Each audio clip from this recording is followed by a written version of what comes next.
we can start. So I will give the word to Jesus Quintero, who is co-organizing with us this meeting. It's a collaboration between Instabili Vaganti, PerformAzioni International Workshop Festival, and Teater of Now. Thank you, Nicola. Well, good morning, good afternoon, and good evening. One of the things that they are very interested in this worldwide response of everything that is happening is this kind of meeting. I think that no one of us will believe 6 months ago that they will be in this situation.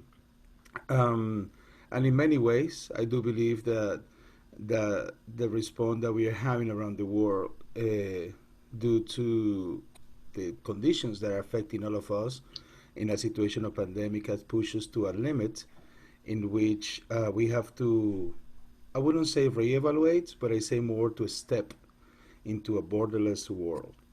I and I think in that sense, my friends and colleagues Nicola and Dora opened this space and this amazing opportunity with Beyond Borders for few of us that have worked with them to kind of exchange ideas. I think at the beginning we were trying to figure out what kind of work that we do.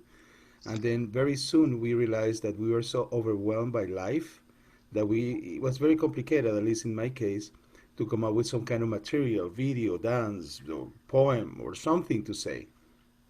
But we also find out that in spite of the fact that we are in these little windows around the world, we will be able to connect and communicate. One of the things that I think we find out, it was the absolutely amazing experience that is to say, hey, how are you in China? And how the artists in China are doing? Hey, what about Japan? What happened in Palestine and India? What is happening in Colombia, in Brazil? What's happening in the United States?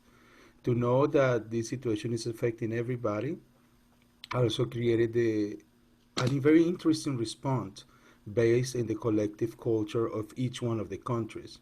It was very interesting to see how each collective group of people we reacted differently, socially differently.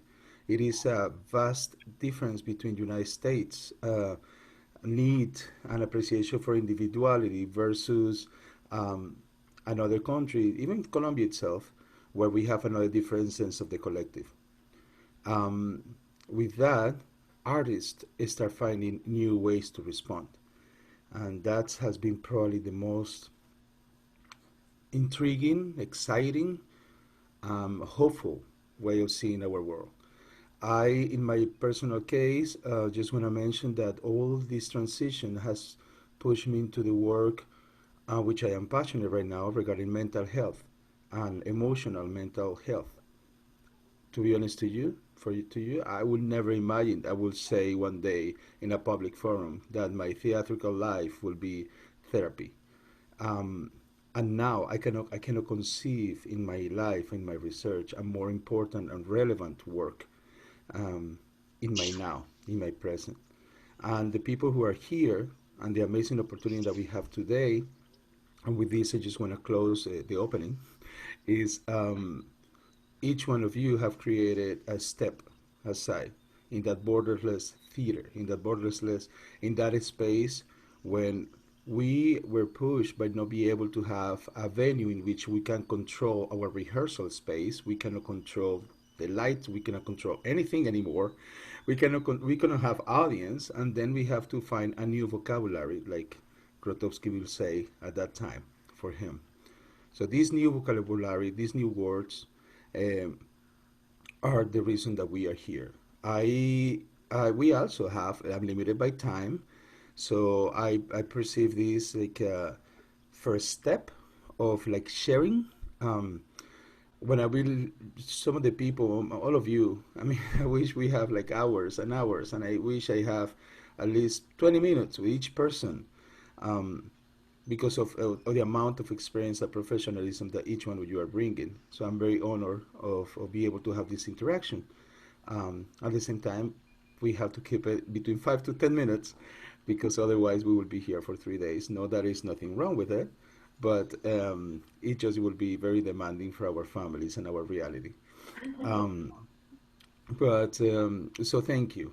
Thank you for being participant of this. Thank you for adapting, for changing, for transforming, for evolving, for finding that if we cannot have an audience, maybe our audience is out there, and maybe our work is in the civil rights, in the human rights. Maybe our work is in our environment. Maybe our work is in the sound. Maybe or the environment. Um, but always believing that we have a place in the world and we evolve with it. So thank you for that. With this, I would like to pass the the time for Nicola and Dora, who are the main host and umbrella for this project. For you guys to please give us your insights, and then we will go into in a technical part. After Nicola and Dora, we are going to have the participation, probably the Enrico and the guests, and then at the end we're going to have a moment as an open forum for us to talk. I will do my best to try to introduce a person, a professional. I will try my best to give a little bit of an insight of that person. But please feel free. This is, if something else, this is more informal than anything. Our titles are gone. COVID-19 took our titles. So I think that we are just people as an artist and as human beings who want to experience a new level. So Nicola and Adora. Thank you, Jesus. Thank you, Jesus. Thank you so much.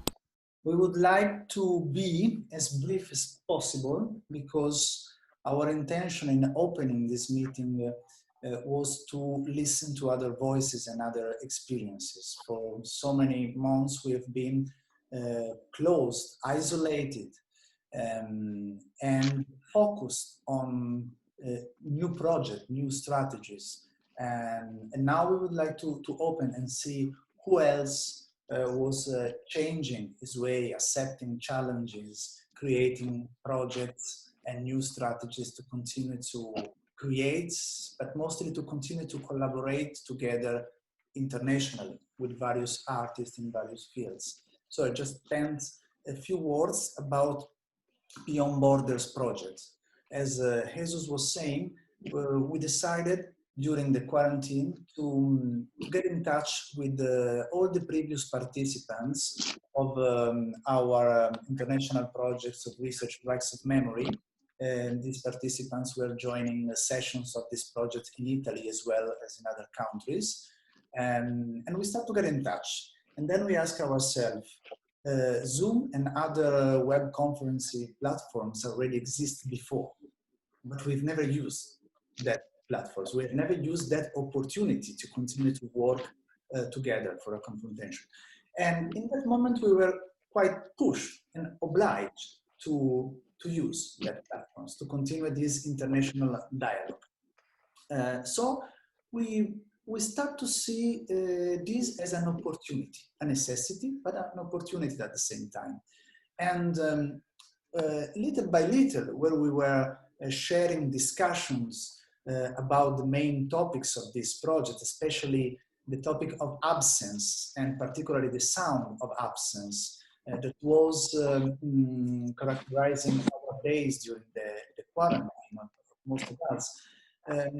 Start being more interested in the person behind the artist and the situation he was living in that moment in his or her country, because at that time many things were happening in several countries in the world. And so we decided to focus on these aspects, and Beyond Borders became a sort of project where all our point of view as artists, new strategies, ideas, doubts, fears could exist in the same place, a good place where we could meet and continue to create a sort of utopian place. So we ask ourselves, is it possible to recreate this good place, this utopian? And thanks to the help of Enrico Piergiacomi, who is a philosopher, who was helping us and the participants to focus on some methodological aspects in our discussions, we have created this forum. So we're sharing some topics, the meaning of theater nowadays, the theater is still political, revolutionary, the meaning of the arts in general, and many other topics we were questioning on that time. This was the starting point to create together the impulse, the suggestions to create some short fragments of video pieces we were sharing. And then with these video pieces, we started to create performances, video performances as an international collaboration, sometimes one-to-one or group performances. And then we extended this methodology to other artists in different countries of the world, starting projects of collaboration, sort of video performances series with Iran, with Turkey, with China, with other countries, because it was also one of the the only opportunity we had to continue to produce and create artistic pieces. So this is a little bit the brief history of this project, who aims to create a documentary film, but also a theatrical performance. And in these days, we are facing this strange situation. We are in the middle of a festival.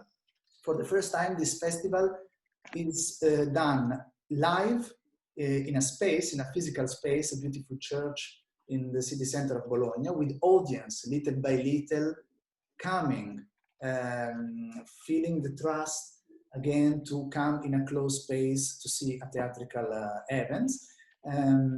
But at the same time, online. So we decided to continue the online activity, even if theater in Italy are already open and we are allowed to do performances. So our idea was, we are doing Beyond Borders. Jesus is part of this project. Other people are part of this project, but I imagine there are so many other projects reacting to this situation, and we are really open and curious to listen them and to find new connections.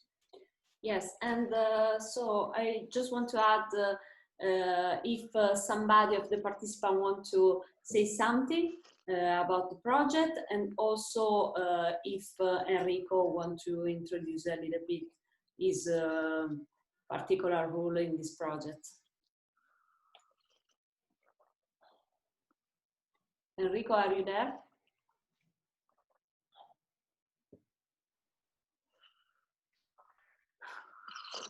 I think that maybe while Enrico is joining, since I was speaking about the festival, so for the ones who doesn't know us, I'm Nicola Pianzola, actor of Instabili Vaganti Teater Company, and Dorno, director of Instabili Vaganti Teater Company. And I'm here. It's okay, Enrico. I will didn't work the audio. Okay, no problem. But we are also here with Francesca Fini, who is a performer and a visual artist, who was presenting her performance yesterday in our festival and was going live for the first time after all the quarantine. So I would like, after Enrico, maybe to give to Jesus voice to the guests of the festival PerformAzioni, so Francesca Fini and Nigar Hasib of Lalish Theater Labor. Now, Jesus, if you agree, I think it's, as usual in Beyond Borders meeting, it's up to Enrico. Absolutely. Okay, can you hear me? Yeah. Yes, now? Because I was trying to talk minutes ago and you could not hear me at all. So I apologize. I decided to remove the video because it seems that if I use a video and everything slows down. So I apologize for this. If I have not done, if I understand well, you are asking me to say something about the past, or something about our work together, or also a personal reflection on what's going on now, or a middle term. As you wish, Enrico. As I wish. Okay. Yeah. So maybe I prefer to to start from the future and then eventually to come backward, in the sense that while we were at the festival and while I was here, I had a sudden, so to say, idea. So I apologize if I'm not clear, because I'm trying to formalize this idea now. And the perspective will be that since we are making a Zoom discussion, and we have also made 2 days ago a physical discussion, it will be interesting under the methodological point of view, but also on the topic itself, to explore this idea. Do the reflection or the practice on some concepts change drastically when we do this online and when we do this in presence? I try to explain better. If you are talking of time and distance when you are online, these concepts, whether you want or not, change, how to say, change perspective, since we are not close. And so to speak about distance when we are distant, it is different maybe to speak about distance when we are present. So this might be a triviality, of course, but to understand better, actually, for me, it is not a triviality at all, because we, as a researcher or artists, we do not have pure thought or pure discourse, so to say. We are influenced by the surroundings, what's going on. And so even if you try to be impersonal about these concepts, the situation in which you are at that moment changes completely the perspective. I do not know if I was clear so far or not. So this, in a way, so my proposal, if this premise is sound, will be maybe an experiment. I don't know if this makes sense at all. This might be a supposition which we could make to talk in not after a lot of time, but about the same concept, first in present or in distance, and then the next day or even the same day will be much more interesting to speak again about this notion from the beginning with the change of perspective. I believe that in this case, even if we are talking about the same object, our perspectives will change. So in my opinion, it will be an interesting experiment to make, because I had this idea, especially because I'm actually trying to propose to do something which I'm doing now, because I was to your festivals 2 days ago, and now to talk again about the same topics. I was fearing that okay, I will still repeat what I said in presence, but I perceived that what I have said in presence could not be repeated in virtually. So this is the proposal which I would like to make. And of course, it's difficult since we cannot join everyone together in such a brief time, but we can begin by with small groups or something. So this is what I wanted to share, because I hope that it was not a triviality, but something which could be a path of research. then as I promised, I moved backward just to say instead something about the past, a sort of synthesis of what we made when we were talking about absence, about revolution and everything else. Once again, it might be a triviality, but maybe not. There seems to be a common feature about all the topics which we have discussed, which apparently what does absence and revolution have in common? Well, maybe I know it could be a triviality, but it could be a sort of meta concept, something which we should think about a lot. It is about the problem of change. So absence, you perceive an absence because something has changed. The person which is there is not there anymore, so something changed. Revolution is something related to introduce a change. Another idea, silence, once again, it is the idea of change is related to, so why not maybe beyond borders as well could be a form of change, because we have borders and we try to go beyond these borders. So and then I stop, and I hope that I have not said something stupid or I've talked too much.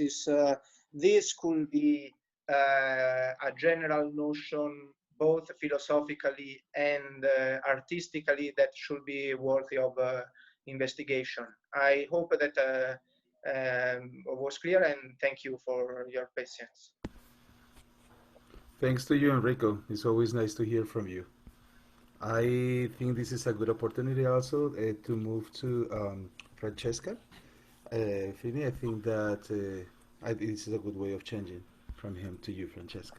Yeah. So, Nicola, since you have the presentation yesterday, maybe you can explain us a little bit of Francesca and what you guys did during the festival. Yeah, I introduced Francesca. I would love to introduce Francesca. We were working for 1 year to have Francesca in our festival, because our festival was supposed to happen in May. So we have rescheduled the presence of Francesca so many times. But at the end, yesterday, it happened. So Francesca had the presentation of her performance Blind in this beautiful space of a church, and decided for that occasion to invite in her performance, in the structure of her performance, and the elements of this space. So she was starting from a beautiful painting in the church, the biggest paint in the church. Behind the altar. Yeah. And she was working with her way, a software, virtual reality, and animation, and so on, to interact and to let's be live. Let's live this artwork in the painting. Of course, she will explain better about it. But we decided to have the witnesses. During our meeting beyond borders, first of all, of the participants, the guests of our festival, to be free to share any thoughts, any strategies they are experimenting in this difficult time. So I will give the word to... Because Francesca was doing a lot of projects during yes. the lockdown. Super active. Super active. Yeah. First of all, let me say hi to many people that I know here, because it's incredible that now I get to see again like Sudipto and Janardan Ghosh and Francesca Lolli, of course, with whom we did a lot of projects during the lockdown. So it's interesting because we can also exchange, because with Francesca Lolli especially did the project just situation specific, we could call it, which was this My Name is Francesca project, in which we created a sort of virtual exhibition exactly like that we publish online exactly 5 days after the national lockdown. So in 5 days we put together this project and we released it. It was a virtual exhibition of our work in a sort of virtual gallery on the net that was conceived as a real gallery with a sort of guide, a sound guide through all these different pages that were rooms, virtual rooms. And it was also, part of the project was also daily encounters, daily meetings online with different people from the literary scene to art scene to talk about where we were living in that moment. So we have also an archive of many different opinions, fresh opinions of what was happening during the lockdown in Italy. So just because I see Francesca, and that was interesting. About yesterday, blind, I did it also in India with Sudipto in New Delhi, so he knows. But it was, it's basically, it's a performance that every time that I do it, that I perform it, it changes, because I can manage to make it site specific, because I don't like to do the same thing over and over. It becomes like, I don't know, something that I don't feel like doing as a performer. So I change little things, and basically the basic structure is color tracking. So the basic technology is color tracking. So I made a software that recognized the different, frequency of colors. And through, of course, I perform in front of a webcam connected to the laptop, and where the laptop runs this software. And so the software recognizes the different colors that I put in front of the webcam and turns every color into a specific sound and a specific visual. And so mixing the colors together, moving in front of the webcam with these different colors, I create a sort of live real-time concert and real-time live cinema. So it's really a sort of a multimedia interdisciplinary performance where technology becomes a sort of prosthesis of myself, of my body. And in this particular, generally work with basic visual shapes, color shapes. In this occasion, I had the people of the oratory of the church send me a high definition picture of this beautiful painting, which is a painting of the 18th century. Of course, it's a religious painting. And I worked on this picture and I cut out all the figures, which is of course Mary, angels, and Saint Philip, which is the patron of this church. And I animated all the figures, and I also mixed all the figures. I connected every figure with a specific color and a specific shape. So in this animation, we can also see these shapes and this color coming out somehow. And also I create a sort of code where every note is a color, every note is a shape, and is a figure, is a character of this painting. And so in the end, I just, in my performance, I create sound and I animate this picture, which is reprojected, mapped onto the real picture. So it's in this way, it became a site-specific performance which can happen just in that space, not nowhere else. So that was my project for this residency. And so it's Sudipto is a different version of the performance that that I did in the Bikana house in New Delhi that you saw. Oh, okay. Thank you, Francesca. Thank you very much. With this, we go to our friends in Lalish Theater. Nigar Hasib. Your microphone, I think, is still off. Um, I mean, I don't know. Lalish Theater, Nigar is a performer, vocal trainer, singer. She is artistic director of the Lalish Theater labor.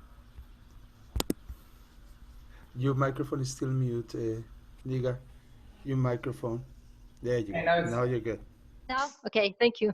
Yes. So, good morning, good afternoon, and good evening. And I said it also in Kurdish. Maybe someone from Kurdistan with us, I don't know. I share the link and I said, Rojbash, hello. So, I would like to read something. I wrote a brief later and I want to read it for you. So, because my English is not so good, I start with this slogan or say, stay at home. I said, stay at home is not mean to stop to work. It's not it's not means to stop to live, to live, to breathe, to sing, to perform. So I believe that the imagination and creativity of the human being in general, and especially of the artist, has no limit and no border. As an artist, we always seek and find a way to express ourselves. Sometime or many times,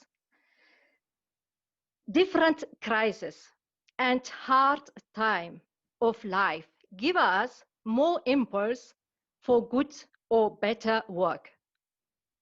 I don't mean that we should have a hard life or bad life to do good art, not, but we need other impulse.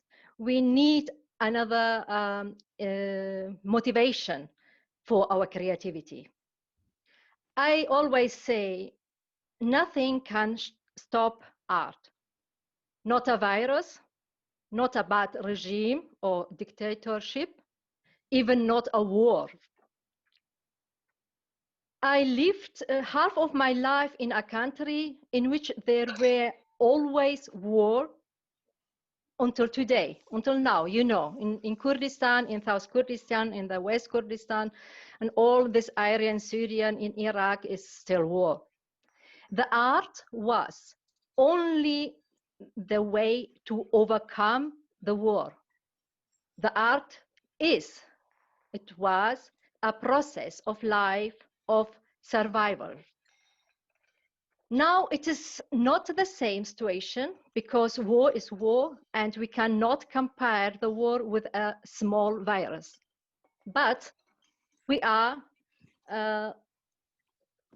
we live in a very hard time. So if I said, if the war couldn't stop me, a virus, not at all.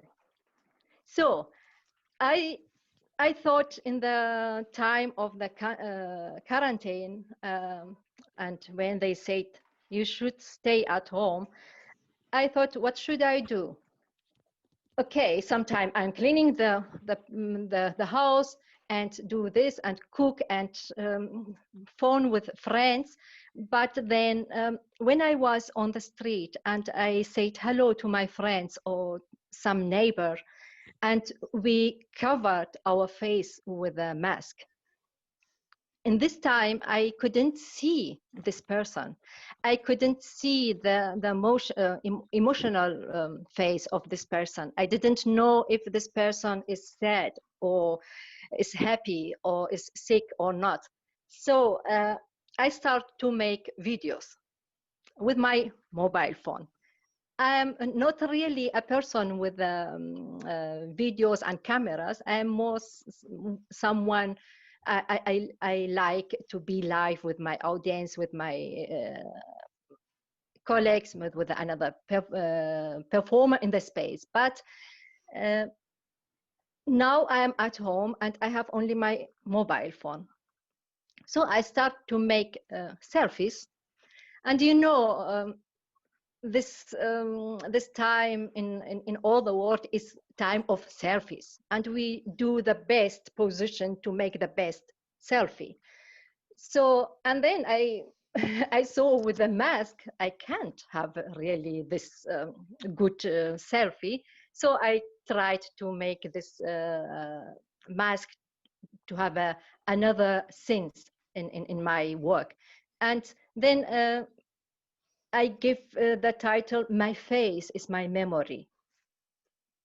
And then I thought maybe some of my friends in other countries can take part of this project. So I asked many women from Italy, even Dora, thank you, and from Morocco, from Kurdistan, from Germany, from Denmark, from Sweden, from Ukraine and Spain, and of course from Austria.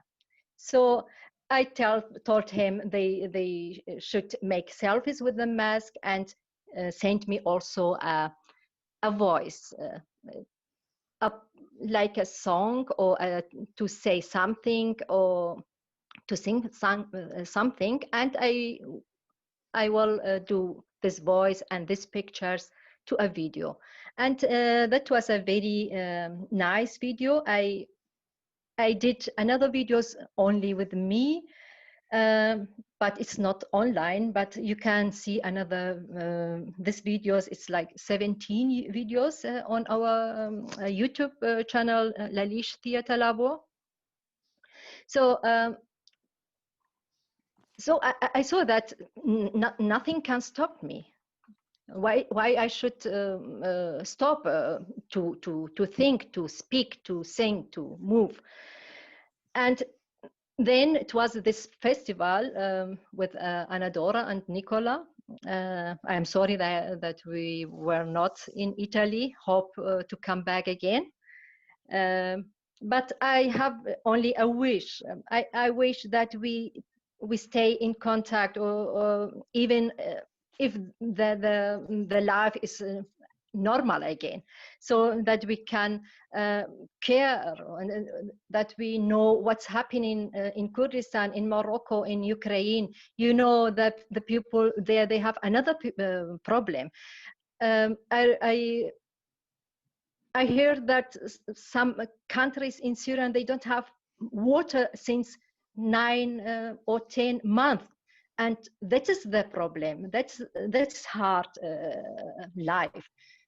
We have many things here in Europe, or in many countries, but another one, they don't have nothing, really nothing, and also the virus. So stay at home but work, stay at home but sing, stay at home but guys, move. come on. Sarah, come Thank on. you You very get to be much. first. Thank you very much. I'm finished. Thank you, Nigar. Thank you very much. Thank you. I would like to give the time to talk for Patricia Portal. Nicola and Anadora, I know Patricia wants to share something from her computer, so to be able to share the screen, if you can for a moment make her co-host or host, if you can do it from there, so she can share her screen. Thank you. And that is happening. Let's see. Patricia Fultado. Patricia holds a master's degree in performing arts from the University of Rio de Janeiro in Brazil, and a bachelor's degree in drama, arts and music studies from the School of Arts, Humanities and Social Heritage of the University of Bologna in Italy. She has been working with arts education, sustainability, interactions for over 20 years. In 2017, she founded Aqua Mater and placed the water and the ocean at the center of all her activities. So, Patricia. Okay, hello. I will share my screen here, and thank you so much, Jesus, for the invitation. Thank you, guys. I met Jesus 10 years ago in Denmark at the Odin Teater, and so we have been following our our journeys. And he is now with mental health. I'm working with the water, and he invited me to talk about how I can use my theater roots to do what I'm doing now. I will share my screen. because I thought it would be easier not to lose the time. I'll put here even the chronometer to see. So I'll share here with you. Can you see it? Yes. Yes, Here, yes. just to tell you, my journey into theater, it's a 30 years journey. I started when I was 15 till my 46 years old. I'm now 49, and I will tell you what I have been doing. But for me, I just wanted to tell you that these are my great masters, I would say, Grotowski. I have seen some conferences he did in Bologna years ago, but I was always being especially interested in his work about art as vehicle, as Peter Brook said. Because nowadays, for example, I think I'm a person that uses art as a vehicle for other things as well. But Eugenio Barba has been really my master. I was his translator for 20 years. I translated many of his books, but even books, for example, wrote by Thomas Richards or Eugenio talking about his relationship with Grotowski. So I could say this is really my basis. Even if I have also studied with people from East and West, especially dedicating themselves to the physical, what we call physical theater. Even, of course, we know that every form of theater is physical, but the ones that were really investigating the body of the actor on the stage. So Ariane Muschini, Yoshio Yoida, all the actors of Odin Teater, Marco Martinelli from Italy, Abani Biswas from India, who worked directly with Grotowski, Imadi Jimat from Bali, and so many others. But even if I come from the theater, I'll tell you about the beginning of my research on our marine memories and also in the memories of the water. That was what led me to what I'm doing now. I was in Italy, and for 12 years, I studied this sensitive dance. It was a research run by 3 French researchers, a dancer, and a couple of osteopaths. And they were researching the origins of our movements. In general, all the process of verticalization in the world, like trying to translate the osteopathic listening into movement, from the micro movement till the micro till the macro movement. And a part of this research was dedicated to our aquatic origins.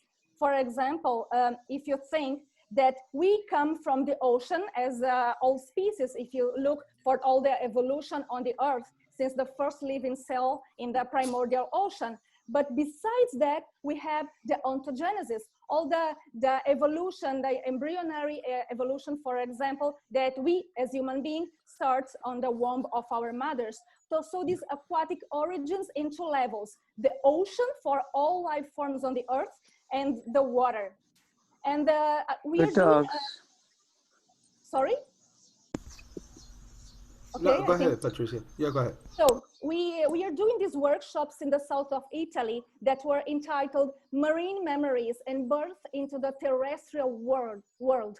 And the idea was really to awake our old aquatic memories in the body. We were working in silence, crossing the sea, all the shoal of fishes, we all together in silence, till arriving in the land of a desert beach in Maratea. And we are experiencing in the bodies all these phases from the water to the land as animals, as in the evolution.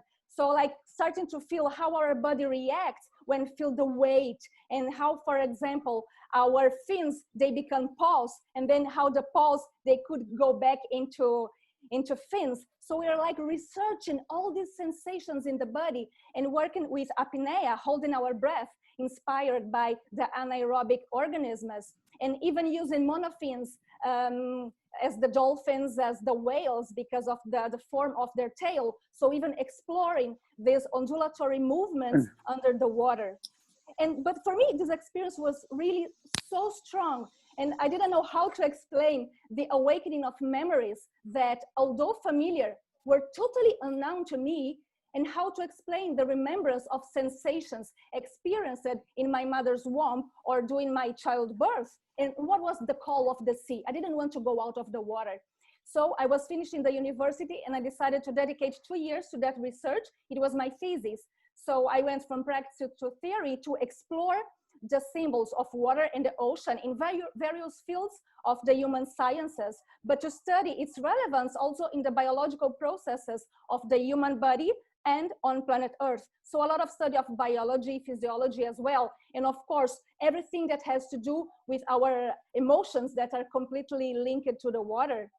Then in 2005, I came back to Brazil and I started to work with so many different things. I was still in the theater, translating books, giving conferences and teaching at the university. But I have also worked at NGOs, private sector, with arts and sustainability and education, also working as an interpreter. But then I entered a professional crisis when it was 2016, because I was doing so many things. I had so many hats, different curriculums, and I said, which direction should I take? And then I said, okay, I'll go back to the theater completely to work as an actress. So I will put on the stage all my research about the water. But then I thought, but I love to give classes. I love to organize projects. I love to translate. So what can I do to put everything together? But then I asked myself, what do I love the most in my life beyond the activity? And the answer was very easy. It's the water, it's the ocean. Water was the first word I said in my life. And I have always diving, like scuba diving, free diving, even with the monofins also. So I understood that I had to go out of the theater, I had to go out of the box, and I had really to go beyond borders. And I had to dedicate my life to the water and to the ocean, working there.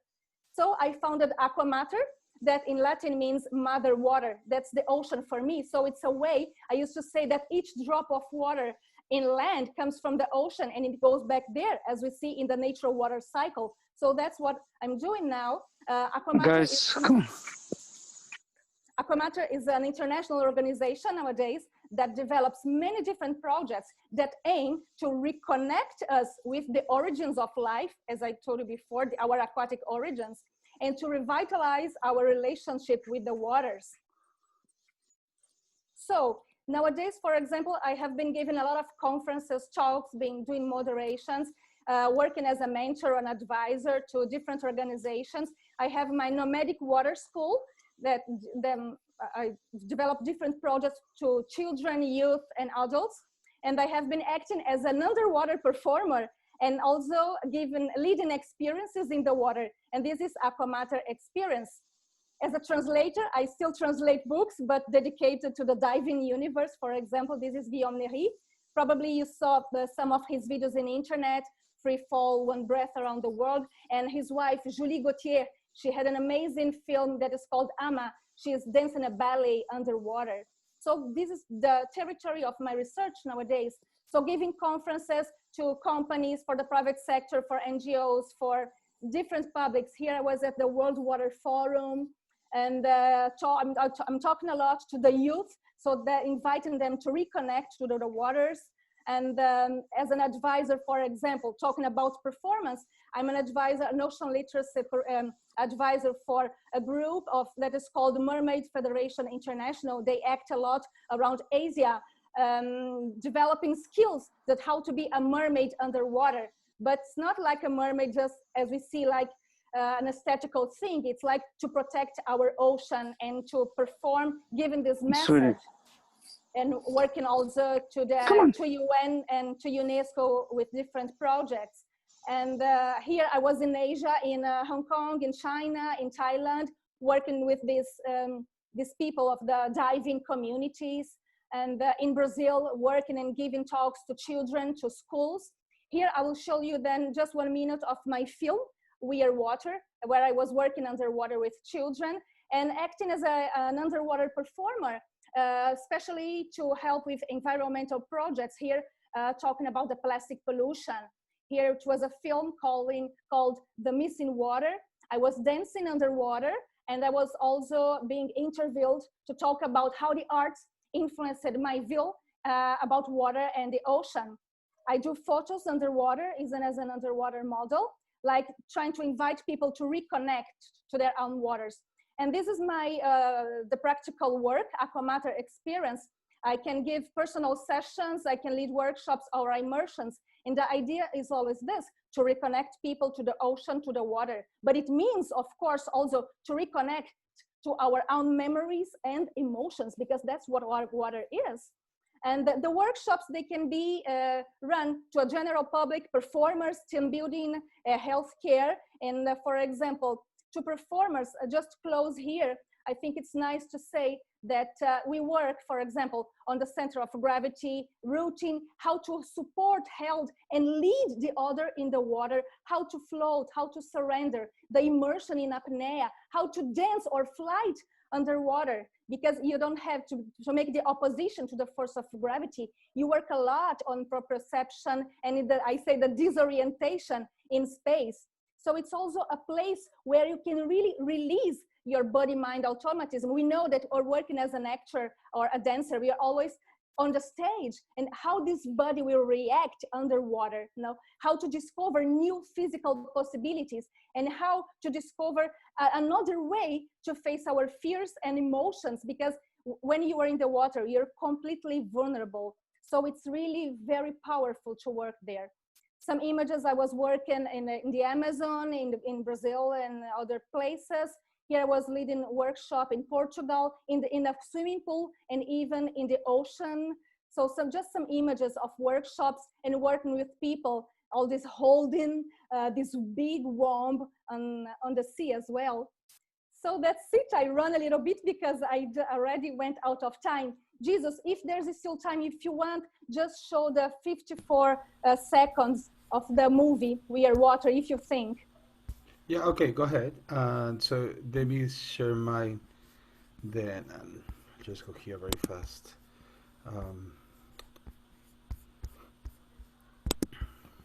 I run a little bit, but this challenge he gave me, how to explain everything in I know, in I 10 know. minutes.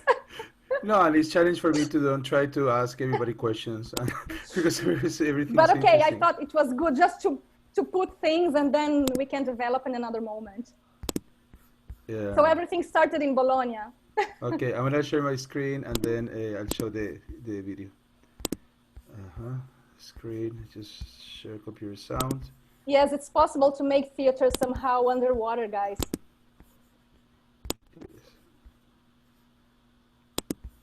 Eu quero morar aqui dentro, eu quero ficar aqui pra sempre.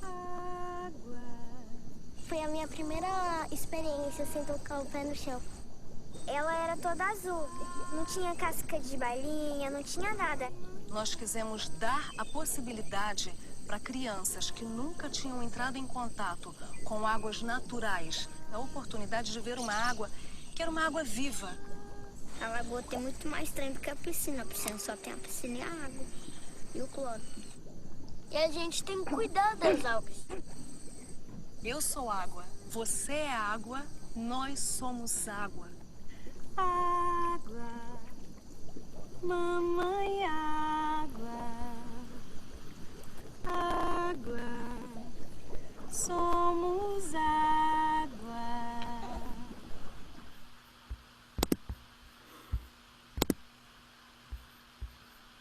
Thank you, Patricia. Thank you very much. Thank you. Thank you so much, Patricia. Thank you. As I said, I think we will have time to Okay. deep each other research. It's just a first meeting as being border. When we start with a meeting, and then we've been in touch to develop each other's projects. So thank you so much. Thank you. Dr. Janardan Cost? I think he is. Yes. Yes. Hello. Jesus, can you hear me? Yes, yes.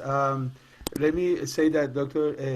Janardan Ghosh is an actor and theater director, storyteller, and playwright from Kolkata, who has been experimenting with both forms and themes in his performances.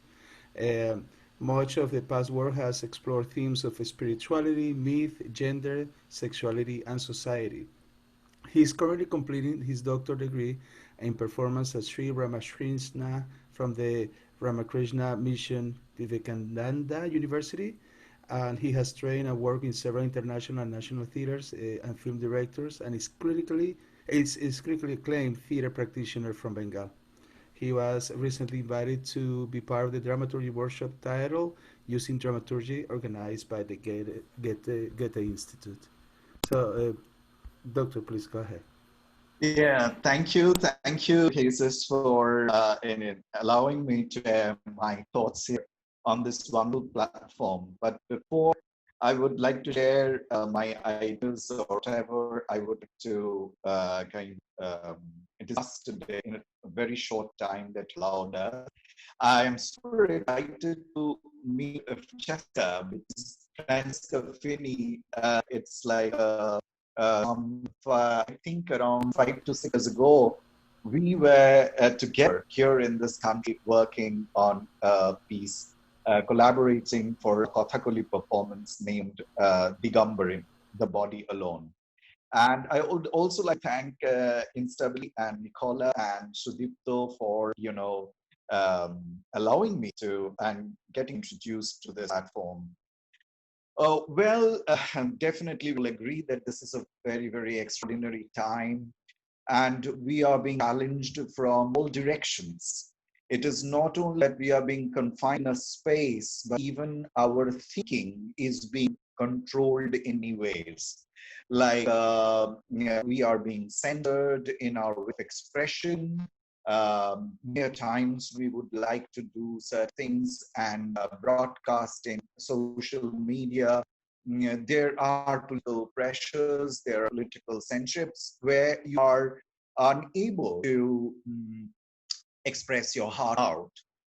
And moreover, it started in basically India felt pinch in the month of March. Like it was end of March that we were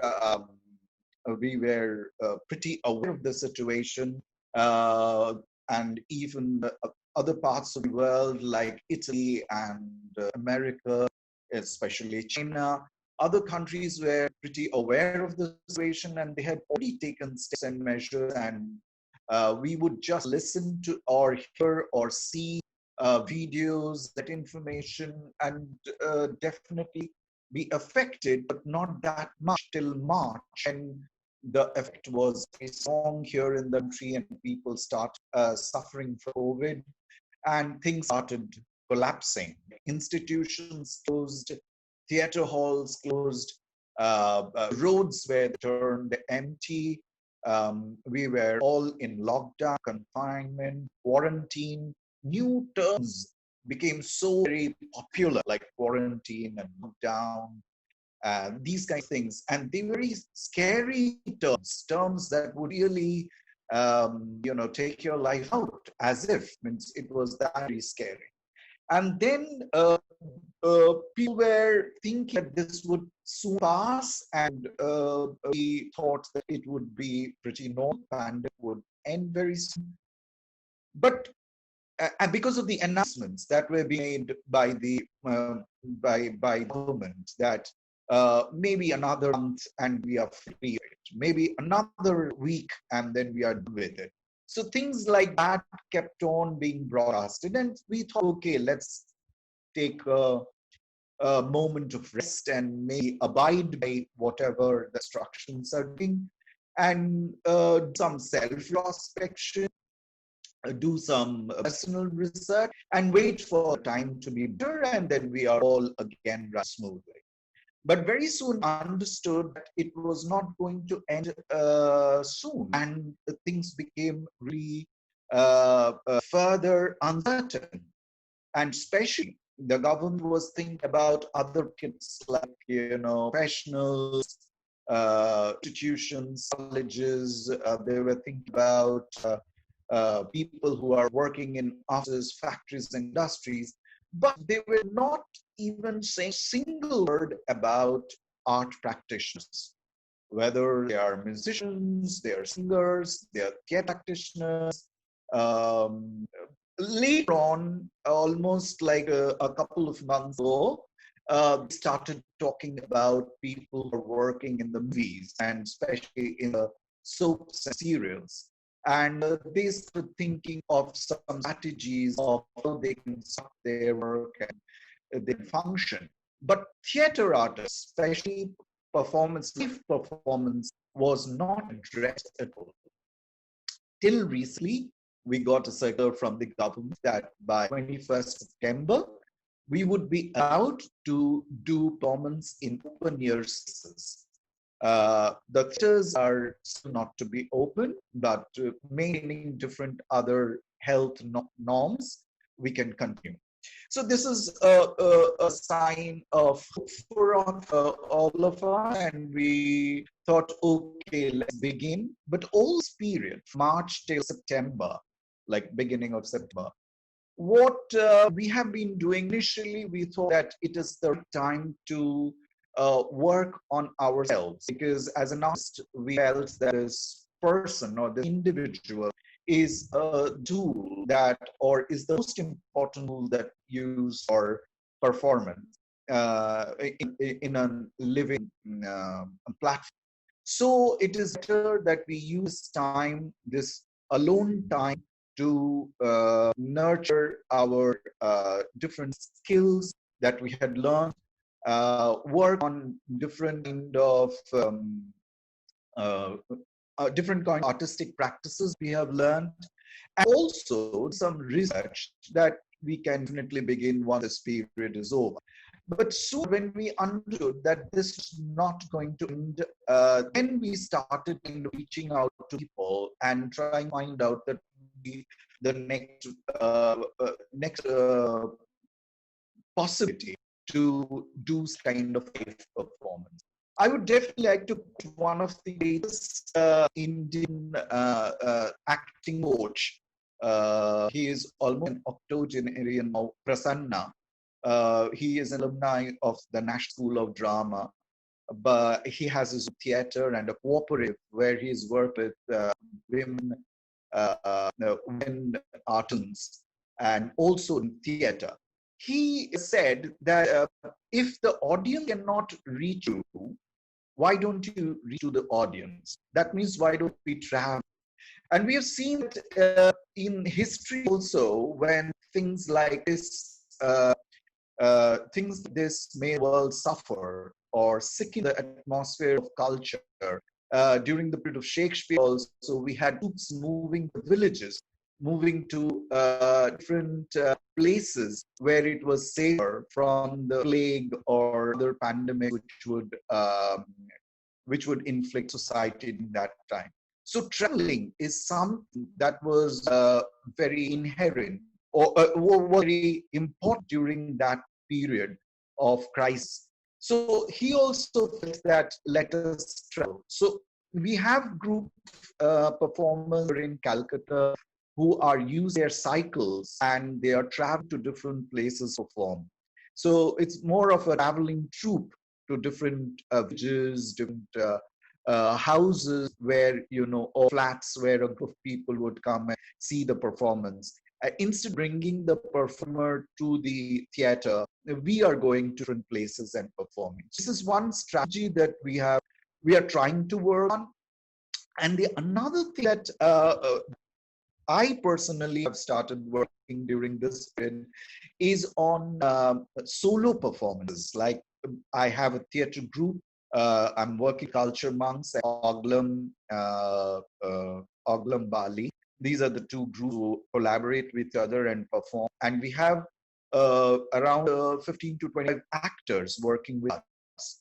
But unfortunately, we are unable to together rehearse and work out ways where a group of actors can work together. So we have tried to move into the field of solo performances, and I was working on these kind of performances called Kothakoli. And Francesca, when she was here in India, we had collaborated with her on a Kothakoli performance. And Kothakoli performance is a multimedia storytelling performance where you use your theatrical skills, you use your storytelling, the narrative, and multimedia and other different techniques and technology to enhance the telling that you have. And storytelling is definitely a very primordial art, and from the Paleolithic or Neolithic age, it started Uh, we have stories of people telling stories around fire outside the cave or inside the cave, and then it moves on. So storytelling is something that is very, very strong and is almost everywhere in our existence. So I thought that we can work on that. So we are working to develop this storytelling art in a very contemporary way by introducing technology and also adopting certain skills from our myth storytelling methods, which is there in different scriptures we have in India. So we are exploring those methods and pedagogy that is there in storytelling methods, story methods in our Puran and in our scriptures. We are trying to work on those things and trying to develop a new method called Kathakali. Another very interesting thing that struck me, I would just kind of briefly say, is about these melting down of borders, which is definitely the bigger umbrella under which we are discussing things. Which Instabili definitely said that he is working towards, how we can melt boundaries. Now, I remember this Mexican performer, Gospena, talking about boundaries, which is not there physically present on earth. Like the actual boundary is in our head. The boundaries are in our head. So I think this opportunity that we have during pandemic and during this lockdown or confinement, that we are able to melt these mental boundaries. Physical boundaries, we've been trying in many ways to, break those boundaries, cross and transcend those boundaries through our cultural activities. But melting down boundaries that is there in mind, which actually stops us from reaching out, stops us from lending our hands, which stops from kind of standing by one person. I think that is happening because of this confinement. We are sitting with people all over the world, which we were not able to, because maybe not because the technology was out there, but because time was very less. We were so busy with our local activities, with our own, the periphery that we made around our performance. So we got an opportunity to expand that mental, mental being of ours and enter in different other boundaries and exchange ideas. And one of that event is this particular event that Instabili and Nicola and all of you have started. I'm so grateful that this, I didn't have dreamt of kind of an exchange, like things that Patricia came out with. Now, art from other countries, they're coming up with new ideas and exchanges so easily available to me, so easily reachable. That was not possible. I think this is a new opening. This is a new window that is being opened due to this pandemic. So I could have told about Kathakali a little more, but because of dearth of time, we would definitely discuss the form of Kathakali, and I would definitely like Francesca also join me during the exchanges, that how Kathakali is different from the general storytelling and how immersive the experience is because of the different kind of technologies and methods that we use in Kathakali, the new kind of storytelling. We'll talk about that later, but thank you, Jesus, to give me this opportunity to share thoughts, and thank you all again. I'm waiting to hear more. Thank you so much. Take care. Thank you, Dr. Kash. It's wonderful to hear from you. Thank you, Dr. Kash. Thank you. Thank you. Now, let's go to Roberto Prestigiacomo, a friend and a theater maker who directs plays, creates original performance, and develops forum theater projects applying theater for social change techniques. A native of Rome, Italy, Roberto is associated professor at Trinity University and the producing artistic director of Attic Rep and the director of the Performing Human Rights Initiative. So, Roberto, thank you.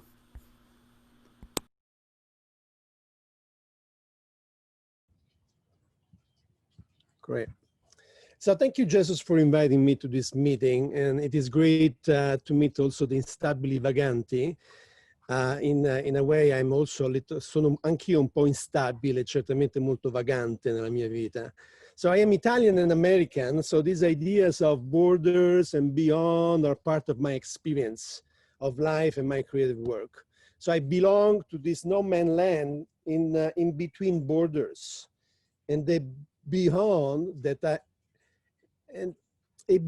I'm still trying to define, since I will never be American and I might not be Italian any longer. So this meeting is called Beyond Borders. So I thought, let me try to define for myself and share it with you, and you can give me some feedback there, what those words mean for me in the context of the work that I do in theater and performance and the practice that deals with performance and human rights, theater and social change. So what's border for me? So let's say border is something that I will not say anything new to all of us, but I just speaking aloud. So border is something that divides different groups of people. This is, if we think of border as something that we are looking at, something outside ourselves, and therefore a physical border. We see it as other than us, something foreigner, something where a wall and guards might be needed. And after all, in this understanding of border, of this physical border, we require documentations, a visa to cross it. And when we are on the other side, we are guests and do not have often the same rights of the people that belong in that other side. But a border can also be perceived differently, let's say mythologically. A border in a mythological term is a jumping off place, is a place where a new adventure starts, a place of transition from one cycle of life into a new one, or from one landscape into a more symbolic landscape. So if instead of looking outside ourselves, the physical, where divisions exists, we look inside, within our rich tapestry of experiences that are printed in our DNA, those archetypes of the collective unconscious that Carl Jung speaks about, those symbolic borders are not impediments, but new arrival points of new adventures and departure points for the next adventure. The going from the present to the future that becomes again a present. So therefore a border for me can be defined and perceived as limiting one group of people from another, or it can be seen as a point into the infinite possibility that are present in the others. So there are two different ways, at least I have two different ways of looking at the border. And each way gives me a different understanding of the word beyond. So if we look at the border outside ourselves, the physical one, that is the one in between countries, our perception of beyond the border can be terrifying, difficult to reach, and a beyond where I might not be welcome. That beyond is other than me. It is a place of extreme sacrifice. It is a place away from our homes often. But if we take the journey inward, we don't need any visa. No documentation is needed in that. That beyond belongs to us all. It is a baseline for humanity. It is that mystical, symbolic world governed by humanity as a whole. The beyond is necessary in order to grow, is the new adventure, the new cycle of life. This beyond is a place of possibility shared by humanity and which expresses itself through symbolic meanings. So in practicing a form of performance and theater that deals with social change and human rights, my challenge is moving from the border outside into the border within myself, that environment that is full of possibility. A big challenge in creating performances that denounces oppression, that deals with social issues, is often the inability to reach the oppressor or to bring some structural change in the behavior of the oppressor. Giving a voice and power to the oppressed is certainly necessary, but many times we are preaching to the choir. We reach people that are already on board, that are already part of our team. And although we empower the oppressed parts of a community, we are missing half of our audiences.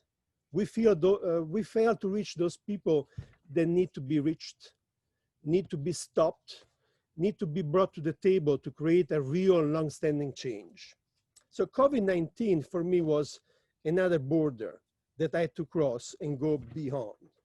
At first, I was in that, it was that place of quarantine and solitude. I was actually in Italy in March, and I was about to teach a workshop at the University of Palermo about this.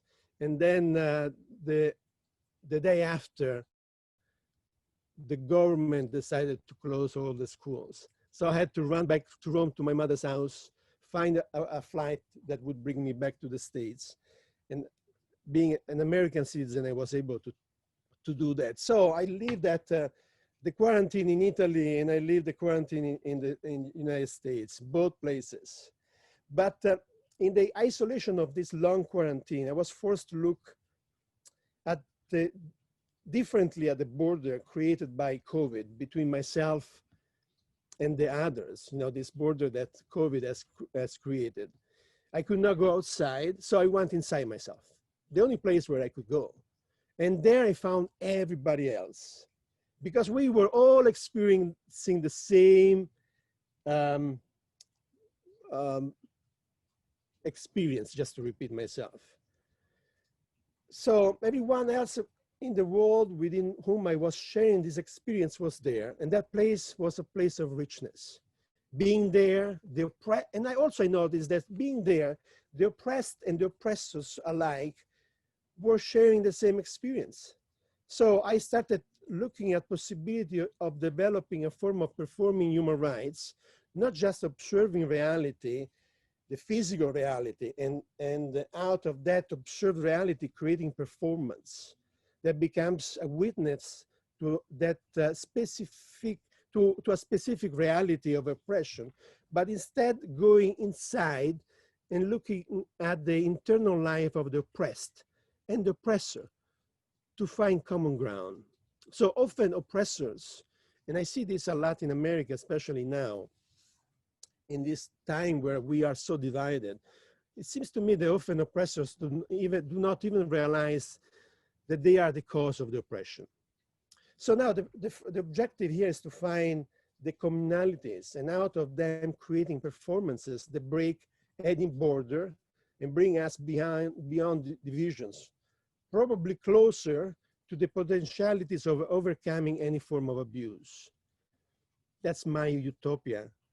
It seems that now with COVID-19, we are witnessed a complete failure of a system that is outside ourselves. So in my practice now, I'm going inside and look for what we all want, and out of that, rebuild a new way of life. So one of the first practices I've been exploring in the last two performing human rights projects, one with the refugees in Sicily, and one with a slice of American population that is a mix of conservatives and liberals, is not to focus on what is happening outside, because that divides us. But I focus on what is happening inside them. And out of that, find a common ground and build out of it. So I got people of different convictions and even political stance and religious stance to talk, to share, to see each other in themselves. So it is important that I keep reminding myself one thing, that in order to do this work, I need to believe that human beings are all good or capable of change. And ultimately, we want the same thing, happiness. And I do believe that. And it's not an utopia or utopia, come diremo noi in Italia. And with that, probably I should stop because I got 10 minutes. Thank you. Thank you, Roberto. Thank you very much. Thank you, Roberto. I have to say that you were tracing a sort of preface of Beyond Border projects. So if one day we will write a book about this project, of course we'll invite you.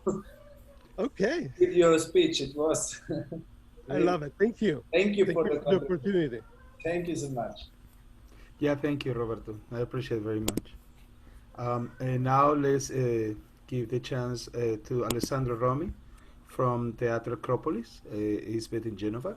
Teatro Akropolis Theater Company conducts research on the pre-literary origins of theater and the performing arts.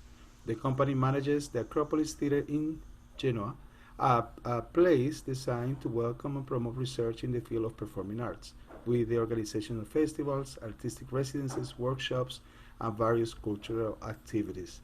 So, Alessandro, you're on. Thank you. I have to do a premise. Teatro Akropolis, our company, since his foundation, has always conducted a double research.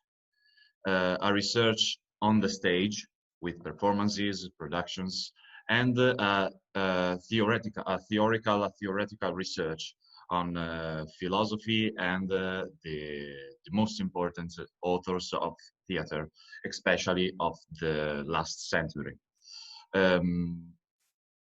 We always thought that it's what is not seen in the performance, all the research, all the reflection, all the thoughts that an artist that go through an artist in the creative process are of equal importance, if not more importance, than the performance, the ending on the stage, the product.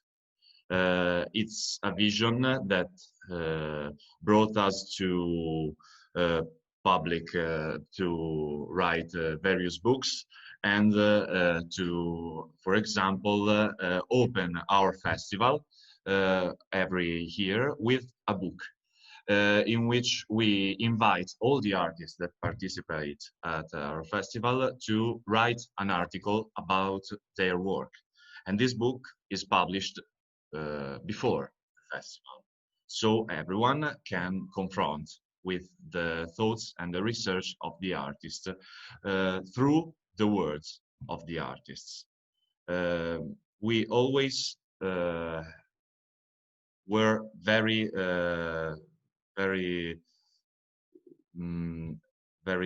careful to this point. The research, what is behind the scene, what is hidden in the scene, what you can see. This vision, we declined it even in this period. What happened? It happened a strange thing. We based all of our work on the body and of this potential of expression. So this pandemic, it was an event, catastrophic event. We had to close everything, all our activities. But an interesting thing that has happened in Italy is that at that point, all the world of theater was in crisis, and everyone tried to answer immediately at this crisis, saying, "Okay, we have to save everything. We have to do events. We have to do this. We have to do that." Always reasoning, thinking on the emergency. We thought instead, okay, let's just stop a little bit. Let's just think a little bit about what is happening, what we can do really of some importance in this situation, how we can rebuild something on this border, on this limit, on this crisis. Borders, limits are always fundamental for the work we do. It's they consent ourselves to confront with the crisis, to reconstruct, to reconsider our work in a different way, to discover something new. What has happened? With our last performance, Pragma, Assadi on the myth of Demeter, the Greek myth, we produced a video, a movie that was a collage, a collection of other images from other movies that were in some dialogue with some of the themes on which we worked on the realization of the performance. It was a way to explain our work, explain what is hidden, what you don't see on the stage, in a different media, in a different way. At that point, and in this crisis, we thought, okay, we can continue on this way. We can continue to study what is hidden behind the performance and beyond the production of the artists with the video. And so we started a video project and to produce movies, real movies, long movies. And we started this project, which is called La Parte Maledetta, or in English, the damned part. It's a video project of, it will be like 8 or 10 movies that we will shoot in the next years. We shooted 2 this year, about some artists in Italy, and not only in Italy, who we have worked and that we consider artists of primary importance in the contemporary scene. We have produced now 1 movie and another movie we are producing now. We have a shooting tomorrow. It's not, these are not biographical documentaries, but are our view on these artists. So we decide how the story is told. The stories are told. It was a really difficult, a really hard work, but we are very happy because it was real, a new discovery for us, a new language, or a new way to continue to declinate our view on the theater in another media. We will have a preview of the first movie in Forlì at the festival, Ipercorpo, and the real premiere of these 2 first movies will be in our festival in November, Testimonianze e Ricercazioni. This is what we did in the last period, and it was our way to continue the dialogue with other artists and to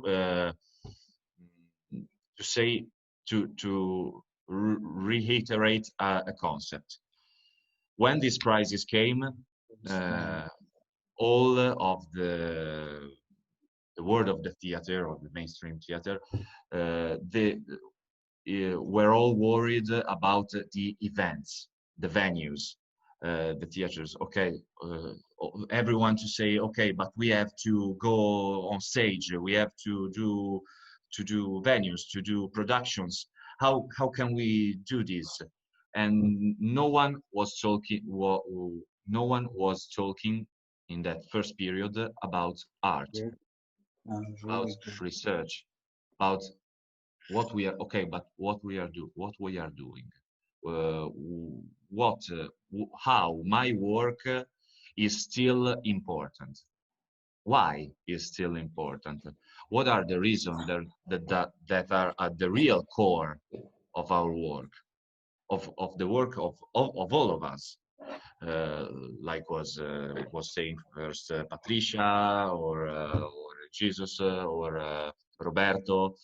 We are reasoning about the real core of our work. Why it's important to do art. And in the first part of the crisis, no one was talking about this. So this project, La Parte Maledetta, it's also our answer to this question. We have to restart to talk about art.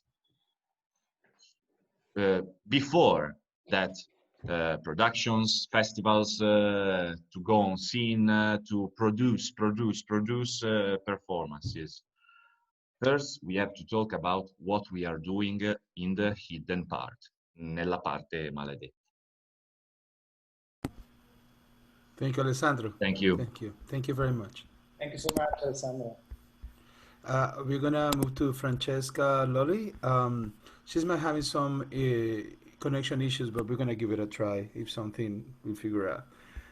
Francesca is a performing and a video artist. She, after graduating as an actress at the Arsenal Theatre School, she graduated in scenography at the Brera Academy of Fine Arts.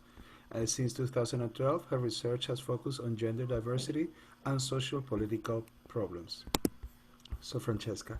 Yes. Hi, everyone. And I'm very happy to be here with all of you. So good morning, good evening, good night to everyone. And this is it's very interesting because before I was writing down words of the thing that all of you were saying about the topic. And then suddenly I was kicked out from the talk, and I thought, okay, you see, no, the pandemic, this era, in this pandemic era, in this pandemic time, gave us a very big opportunity, no, to be connected with people all around the world instantly. But what happens if your connection is no good? It's a serious problem, this.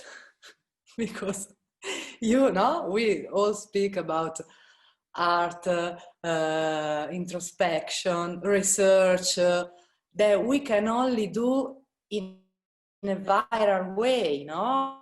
In this moment. If your connection doesn't work, so are going back into the real boundaries, no, of the no communication.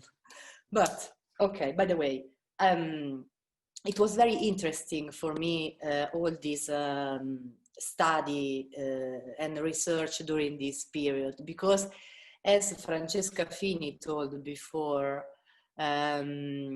this gave us the opportunity to share, to create a platform, a digital platform, where we were able to share not only our individual works, but our individual research, but we create a platform to share the thought of a lot of other people in the world during this period, and it was very, very interesting. And also it gave us the possibility to experiment a new way, a different way for us to, for me, mainly for me, to perform.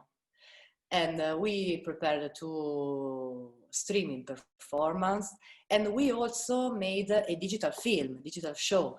So it was very interesting in a research way, in speaking about work, and also in a human way, speaking about human relation, no? Because it's important also this, and mainly this, I mean, because all the work is, it depends from the relation that you create during your life, I think. And it's, okay, I would like to read some word that I wrote down now listening to all of you, and it's interesting. First of all, a phrase that it was very interesting to me was, stay at home is not to stop to live, love and work, no? As Nigar said before. And all the words that I wrote down were trust, future, surrender, vulnerable, change, inner work, evolve, involve, exchange, define, individual, time, society, boundaries, in our head, close, introspection, confined body, confined ideas. And all these words made me suggest, I had a suggestion about all these words together, and was that this period gave me the possibility to think about all the life that I didn't live, all the possibilities that I could have and I don't have. It's like it's like, I don't know, it gave me a heavy thought, no? Always a heavy thought, because when you are confined in we are not used to be confined physically, no? I a lot miss the smell of other people. That gives you the real idea that we are made of flesh and bones, no? Because now we are only made of pixels, it seems. And and I really miss the smell of people, of the other people. And so this gave me the opportunity to make a lot of journeys with my mind, because most of the time I was alone, and here in Italy the lockdown is ended, no, as you know, but I still love to be at home. I mean, a lot of things changed, and of course it will change also the way I work.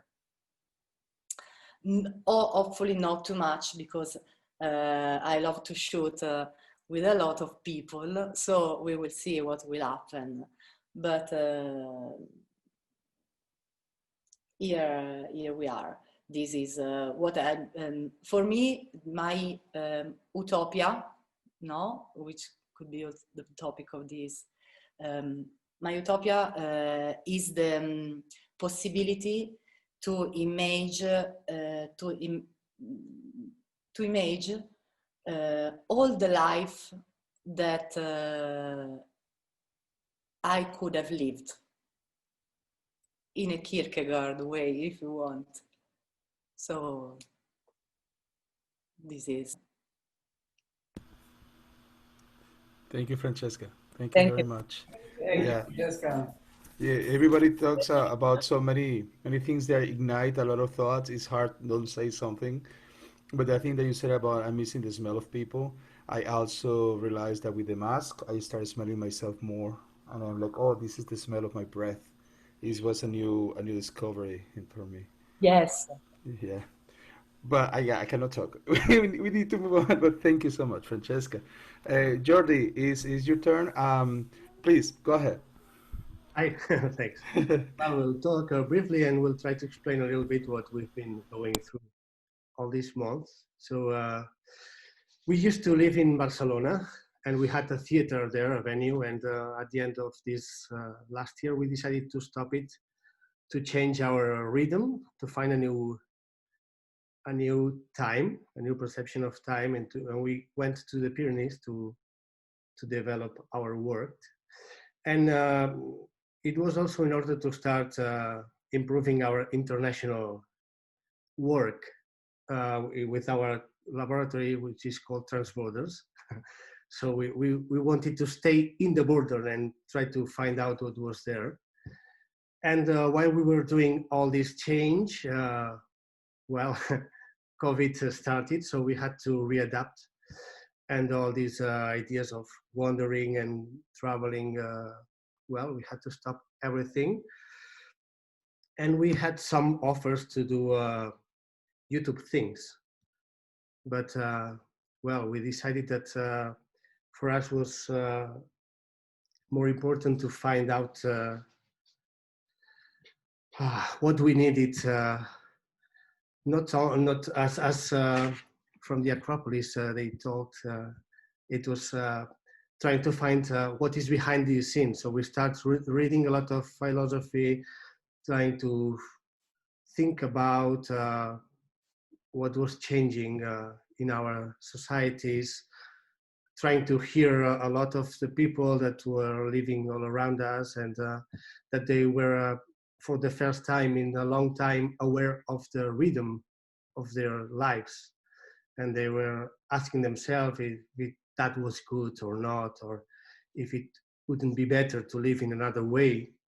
This is easier for us because it's part of our work to ask about all these things, but with all the people that surround us, that go to factories and more regular way of living, they don't have this time to ask themselves about all these things. So we decided to spend our time listening to their thoughts.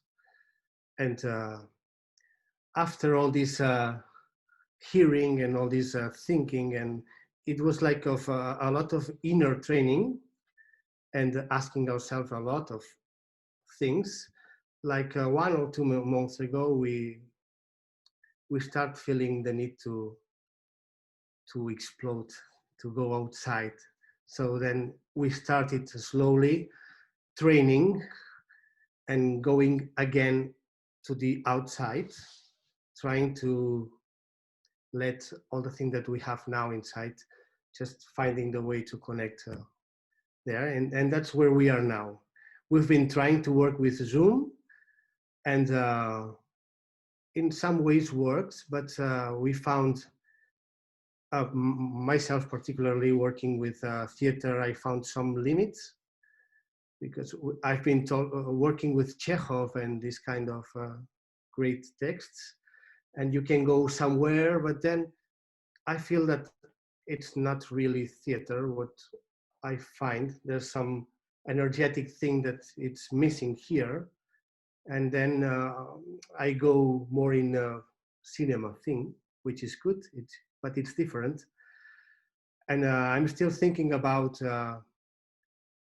what theater, what this kind of relationships, it helps us thinking a lot of things, sharing YouTube and material and philosophical thoughts is great, but after that, the connection, what's really theater, I still have no answer to if an utopian way it's useful or not.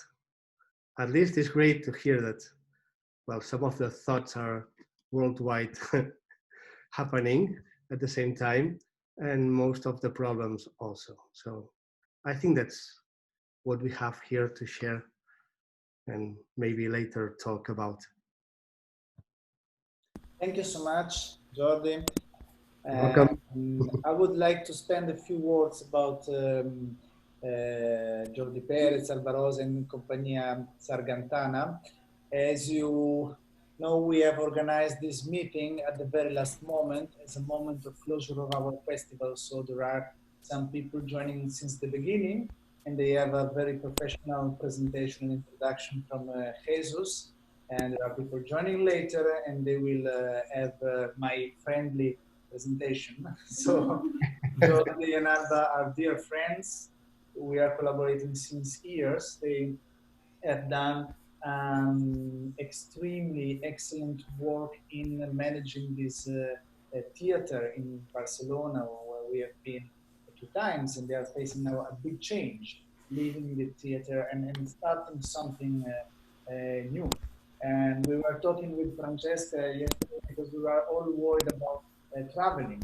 Francesca wished to go in Madrid now for very important events. She's scared to travel because they're closing borders. Claudio and Santana and Francesca Bono were supposed to join today.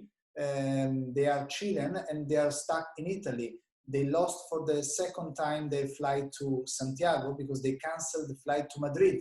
So they are stuck in Italy, especially Claudio, illegally because his visa is expired. So it's really something. So we were talking about this, and we say we were supposed to go in March to Jordi in the Pyrenees, and they canceled our flight. So we were joking, and I would say I will never take a flight again. I will go with my car. I will cross the Pyrenees on sandy roads in the nights. Illegally probably, but I will go beyond these borders. So this is just to say that it's something very interesting where we are experiencing. Also because you said something interesting, then we want to explore more that we come mainly from theater, but we have skills in video and other multimedia practices and disciplines. So somehow we are like shifted. We are obliged and pushed to shift and to embrace other languages. Languages that we know, but we still use mainly theater, and we are forced to use mainly other means because we feel are more in tune with this means we are using in this time. So I want just to stress the fact that also Jordi Perez, they are doing physical theater, but with skills also in this kind of multimedia projects, and this could be an interesting thing that we can develop further. So I will go back to Jesus and to our schedule. Thank you. Thank you. Thank you. Yeah, thank you, Jordi. I would like to give the chance to talk to Michael Feldman, who would like to say a couple of words about his work as a dramaturg advocating for audience-centered, technology-enabled shift in theater practice during and after current pandemic. So, Michael. Thank you, Jesus, and vorrei ringraziare Nicola, Dora, and Julia. Thank you, everyone. So I'll just be very brief. So in the Theater and Policy Salon, before the pandemic, what we would do is we would curate conversations about the policy implications of works of theater, and all of that would happen after the production, after the show. And like the colleagues from Teatro Akropolis, I think this is an opportunity to have those conversations before, even at the inception of the process of making the works of theater. And so that there's an opportunity to invite the audience in, and using virtual reality and augmented reality, being able to do not only readings, which sort of take the script and have it just as language, but even bring in the mise en scène, the design team concepts, so that the audience has a chance to really interact with the work as it would eventually come onto stage.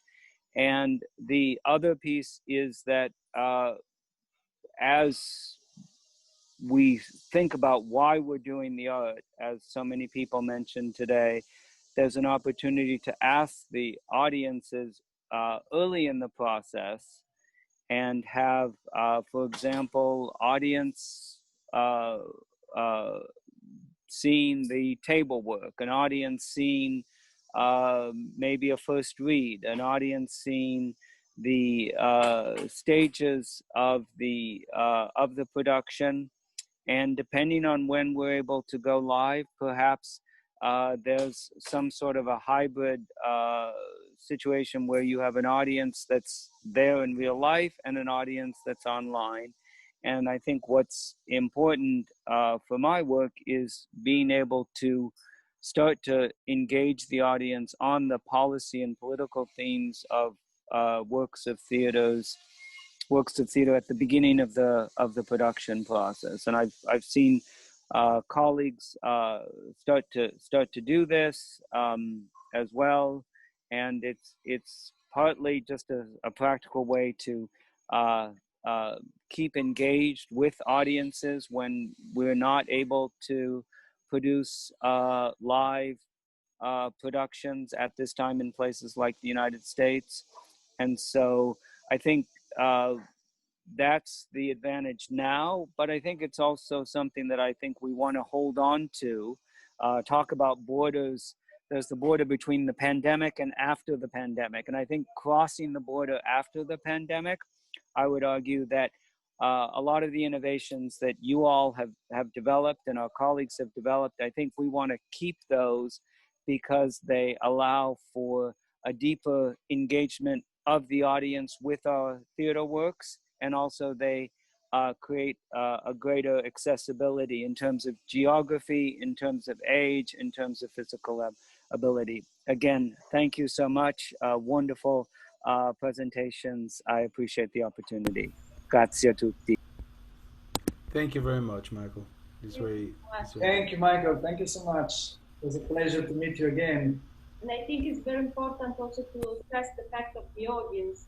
So it's a very important aspect that we need to understand how we can reach the audience in different ways. And I think it can be a very good opportunity, the opportunity that we have, because, for example, we can be stimulated to overcome the limits, also the theater limits, and try to join more people, and can be an opportunity also to extend the theater limits, the theater borders. Yeah, it's just not about us as artists, it's about audience. When 2 days ago we finished our performance in the festival, we were not performing since the 1st of February, and we were realizing that we were speaking like this, with distant people in little frames. So we really, during the meeting, asked to the audience, please, if you have questions and something to share, because for us was the first opportunity to talk with the real people in the same, and it was so strong even for the audience to have this confrontation. So very important. Thank you once again, Michael. Thank you, Michael. Thank you, Nicola, and thank you, Dora. As we move to our last two speakers, I would like to give the chance to talk to Mr. Robert Jakobsson, who is the founder of Teater Albatross from Sweden. So, Robert. Yeah, I'm overwhelmed of all that I have been hearing and seeing. My God. I live on the countryside.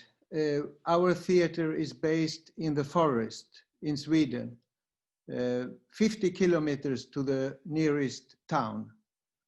And this pandemic has not affected us so much, I think, like other people. And in Sweden, it has been a little freer. This is first time I'm on a Zoom meeting, and I never wore a mask in all this time. And we even played theater in this time. In April May, June, we played 15 times in Swedish schools. But because of the pandemic, we played in the classrooms for just one class each time. And this was a new experience, to play for only like 20 in the audience, 20 people, 25, 15. Because it was a play which is always, people get touched emotionally. But when we play for so few people, it came to another level, to another quality. And I think we will always remember this. And because the organ, you know, the whole world we live in is completely obsessed with quantifications and quadratifications. You know what I mean. New public management. They are destroying the life all over the world in the rich countries with trying to be some sort of efficiency, to be efficient, effectiveness. And it is nice to see that this way of playing in the school was so evidently, really fantastic to play for very few people.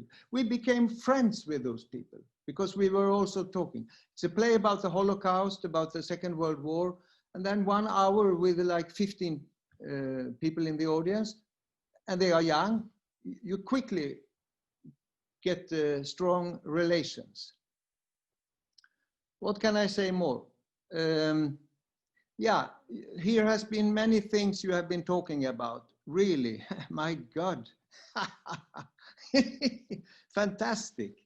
But anyway, what I was thinking was something interesting about live meeting with people and through books or through internet and so on. I have been working very much with research because the plays, the theater I've been doing for many, many years always was based on my own research. I've been reading and meeting people, going to foreign countries, sometimes just to meet the person who, for example, survived the Holocaust or the Gulag, Stalin's camps, or, you know, different people that have interested me. I go to see them and I interview them and I talk to them. And what those people have told me is a very small piece of what I read in the books or I saw in the films. But when I think back of all these years, I find that those small things that the people said, those things come into my text, into the plays, into the theater we make. The other has a tendency of staying outside what we really do artistically. And this I can only understand in the way that a real meeting with a person is so much stronger. The things that are said, they go much deeper than when you go through, like we are doing now, for example. That was just a reflection because of what people have been talking about. Other things I have been thinking about is the war, the Kurdish woman who was talking about the war, surviving the war and so on. We must, for me, we must all understand we are in a war, not with a pandemic, but with the ecological system in the world as a whole. And we are at a war with the animals and the plants that, due to man's actions, are killed. There is an extinction right now, much, much bigger than has been for hundreds of thousands of years. And this is due to us. We're too many and we are too greedy to use everything for our pleasure. And it is awful. And as an artist, you must do something against this. So we are trying to make a play about ecological situation and about, I don't know. We're trying to do something about this. And I was very happy to hear Patricia talk, because she talked about the sea and of course we are all, in a way, we are all creatures from the sea still. The salt in our bodies is the same salt like in the sea. I mean, we are all from there. And maybe it's interesting for you to know that in our theater, we have been working a lot in Africa, and we have been working against the overfishing. Rich people's boats go all over the world and take all the fish. The small scale fishermen, the small scale fishing people don't have any fish to catch anymore because those big boats take the fish. And we have been working with fishing villages in Cameroon, in Africa, against the overfishing there. People can't survive in those villages. And actually, 1.5 years ago, those boats were stopped. We have made films, we have made plays, we have been cooperating with Cameroonian theater that they tour in Cameroon with this play about the overfishing. And just to give people some good feeling, I can say that those boats were stopped 1.5 years ago. The fishing agency of Cameroon put up radar system and they stopped them. That's very unusual, and it happened. And maybe our theater was a part of this change. I'm very happy with that. And with that, I don't know, it's very late. Maybe I shouldn't say anything more.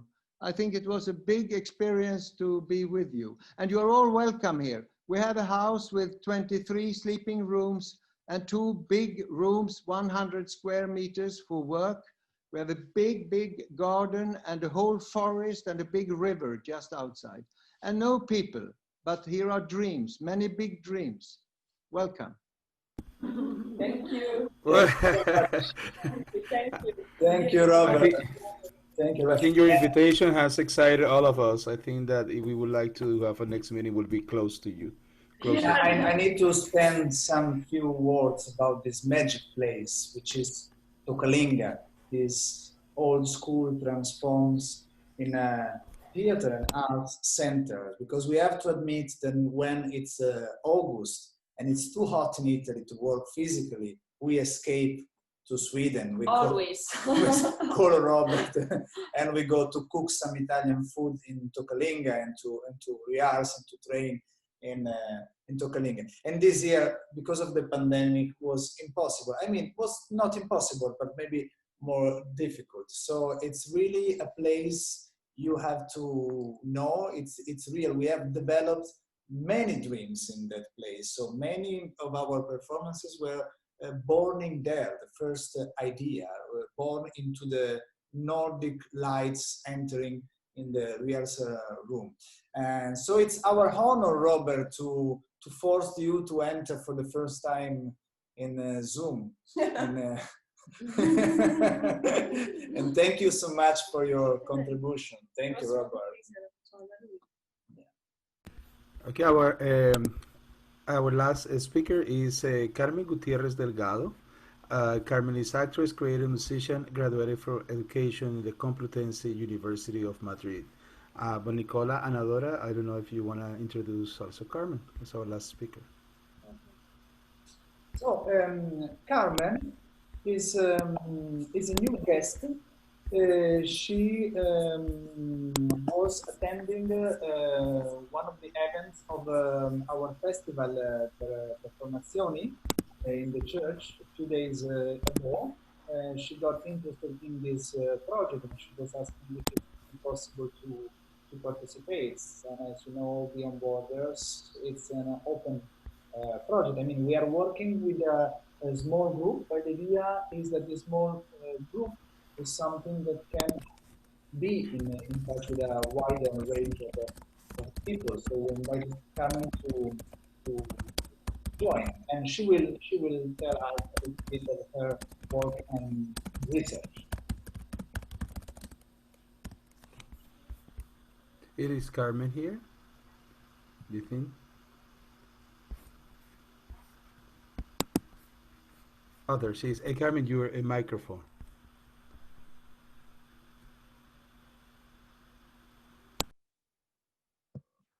Sorry. So hi to everyone. I want to say only just thank you. I want to hear you. So how, as he said, I was in the performance on Friday, and I liked so much. I spoke with Anna about this project, and anything. I'm so happy. I'm so glad to hear you, but I I don't want to say anything because so after your arguments, I wanted to hear you. So because it's so important for me to hear different voices and anything more. So thank you for all. Thank you for your arguments. I'm here in Italy. I'm from Spain, but I live here, and I'm trying to do something here. So I'm working in a new idea now, how as a performer, and so thank you. Thank you, Carmen. Thank you very much. Thank Before we go to the last part, yes, Sudipta, Don, I would like to give you the chance to take and say some words. And I don't know if Nicola and Dora want to introduce Sudipta or if yeah, Sudipta from Cultural Monks is organizing many interesting projects in India. And especially in this time was very ready to react to this to all the difficulties and started a lot of projects online, and we had the pleasure to organize together the first online workshop of the Rights of Memory project, and it was a great experience for us because it was not like beyond borders discussions and sharing material. It was really a workshop. And I have to admit that some of the participants, I was sending some lessons about training in video, they forced me to do at least a few minutes of training online through Zoom. I always refuse to do this. But I said, okay, let's try.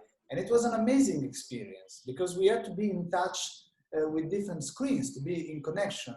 And I really understand something, but I don't have the skills of Einstein to write the formula, that the energy is passing through the screen, also through the screen. I could really feel the energy.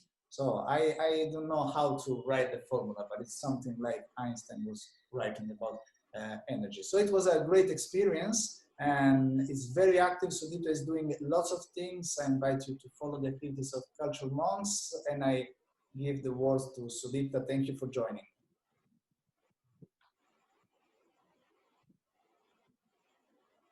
Thank you, Nicola. Thank you, Anna. Thank you, Francesca. And every out here, it's such a vibrant Zoom room out here, filled with so much talent and so much of energy and color and so much of life. Yes, it's been pretty bad for us, and I absolutely, actually it has been very good for us in Calcutta. And so, Beyond Borders is a very pertinent theme because as the lockdown started in India, we decided that we'll step out of our utopia into dystopia. So we started confronting rather than pacifying the situation, confronting and negotiating the internet landscape against the kind of political, malfeasance that we find in the internet. And soon, of course, we started collaborating on. Can you hear me? Can you hear me, Jesus? Nicola, can you hear me? Hello? Yeah, you can hear me. Okay, great. So yeah, and of course, then we can. So one of the biggest advantages of course, family, like, you know, having everybody together during the lockdown, and you are again back to a situation which you haven't faced or never imagined you would face for so long, having everybody together and having to confront and talk about serious matters and thinking about the future. That itself is was a rewarding experience. Then this reaching out, you know, with Francesca reaching out, with Nicola reaching out suddenly during this pandemic, it was such a wonderful feeling of this kind of solidarity and this kind of connection that we have nurtured throughout the years. Suddenly this kind of people finding time again to say hello and coming together to co-create, that was wonderful. I was able to put together a radio program called Sonic Immunity, where we had music from Cameroon and Croatia and Pakistan, and Maham is here. Maham is one of the musicians who had performed. It's a radio program called Sonic Continue. So that was a wonderful experience using the medium of radio, because radio takes less bandwidth and is more easily accessible to a lot of people. And we could talk about human rights, and we could talk about things in a way which was more accessible. Accessibility is something that I've been working on. I've been working with in the Amphan. You know, we had a terrible cyclone in Bengal, in India, which wiped out a lot of lives, and not lives so much, but livelihood. And I have been working with a bunch of girls in Sundarbans area, which is a mangrove forest badly hit by the cyclone. And we have been using the theater of the oppressed, Augusta Ball's methods, and trying to see how we can activate creative thinking and come up with designs which they can put on their tailored materials, like garments and tote bags and scarves and etc. etc. So that has been something which we have been also been working on. So several things, looking at dystopia, negotiating, and ready to take on dystopia, ready to take on the otherness, or the less liberal voices, the less liberal attitudes, and to see how we can negotiate through this very difficult path politically, and then finding sustenance through the love of friends and family. And it's been a wonderful time. I do not regret the pandemic at all. I look forward to the post-pandemic with greater hope and with a lot of excitement. Thank you very much. Thank you. Thank you, Sudipta. Thank you. Thank you. What a wonderful way to close this segment with the speakers. I'm pretty aware that we are all over time that we planned it, but there is no way. I mean, each one of the participants and the speakers, they're bringing such an important piece that there is no way it can stop anybody. So, but let's spend a few minutes right now to an open forum and allow anybody. I mean, I know we have Sol, Juliana, and others who are part of the meeting, and this is just open forum for everybody to talk, share, ask a question, or any kind of ideas or anything that you want to say. So we have a few minutes for that. Let's continue with that. Thank you.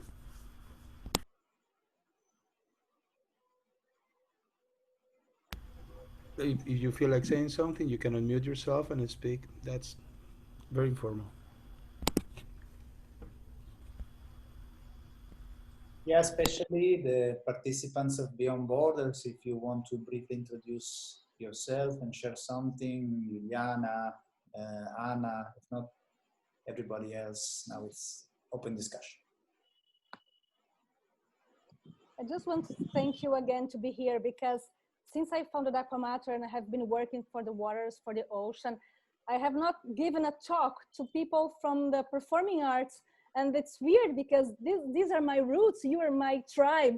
And I'm very happy to be here, because this is really the roots of everything I'm doing now, even if I'm talking or acting for other audiences. Yes, I have the workshops and when I have people from the arts, but not mainly. So I'm very, very happy just to say that, really.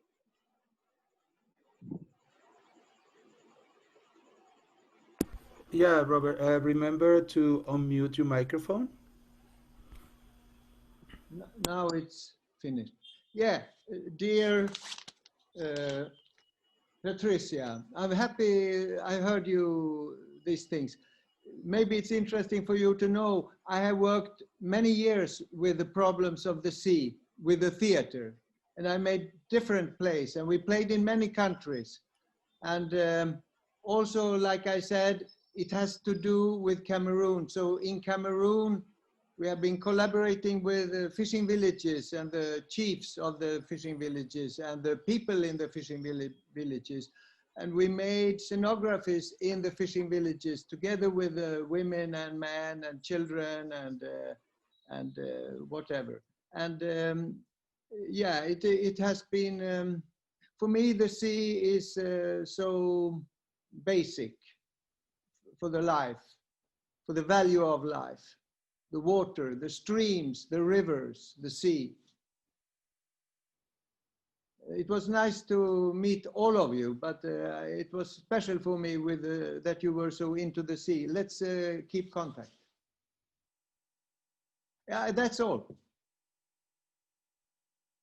Thank you, Robert. I think that one of the most important things that we do here is to try to connect everybody. So I know Nicola and Dora, we enjoy when we see that there is connection between the group. Juliana.